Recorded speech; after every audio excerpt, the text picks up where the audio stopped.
Welcome back to Breaking the Cycle, the show where we dig deep into issues shaping our justice system and explore real solutions that actually work. I'm Nicole. And I'm Simon. And today, oh boy, we got a big one.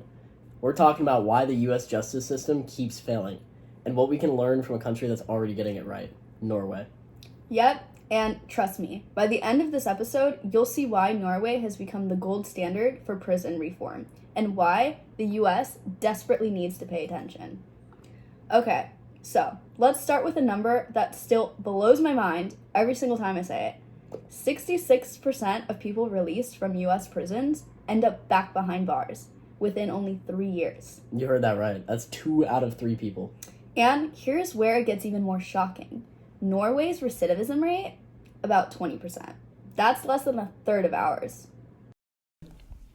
And we started partying, and I woke up 1 week later and I was charged with armed robbery and some other stuff. Markus Carlsen is one of 4,000 prison inmates in Norway.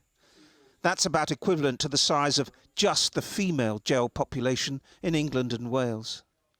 He's on a drug treatment course inside the country's model prison. This recovery program is expensive. Do you mind? You just need to look around the living quarters to see that. Are you good on the guitar? George McBride, from a UK think tank, wants to know if it's worth it. Norway justifies the expense with the belief it's not about being soft, but about being pragmatic. Behind me is what's regarded as the world's most humane maximum security prison. Not a single coil of razor wire in sight, and yet no prisoner has ever tried to escape. Violent incidents are extremely rare. The prison's ethos is simple.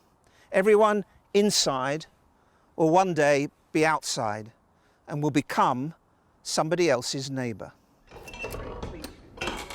In the maximum security exercise yard, there's a 20-foot Banksy-style image. It's a constant reminder not of breaking bad, but breaking free. Halden Prison looks less like a prison and more like a college dorm with furniture. Exactly. Prisoners cook their own meals, they have responsibilities, they take classes, they have meaningful interactions with staff. Correctional officers train for 3 years. That's longer than U.S. trains police officers. And the people working there see themselves not as guards, but as mentors. Their job is to guide people back into society, not to crush them into dust.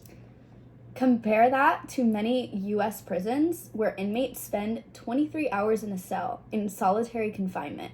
Education programs, minimal mental health care, barely there. Re-entry preparation, practically non-existent. So, let's be honest. The U.S. system was never built on punishment. The goal was never rehabilitation. So, what happens? People leave prison with no tools, no support, no stability, but with trauma and a criminal record that shuts doors everywhere they go. And then we act surprised when they come right back. It's like pushing someone off a cliff, no parachute, and then blaming them for falling. Exactly. If you release someone with no resources and no mental health treatment and no way to get a job, what do you expect to happen? So, here's the big question. Is the U.S. ready to rethink justice?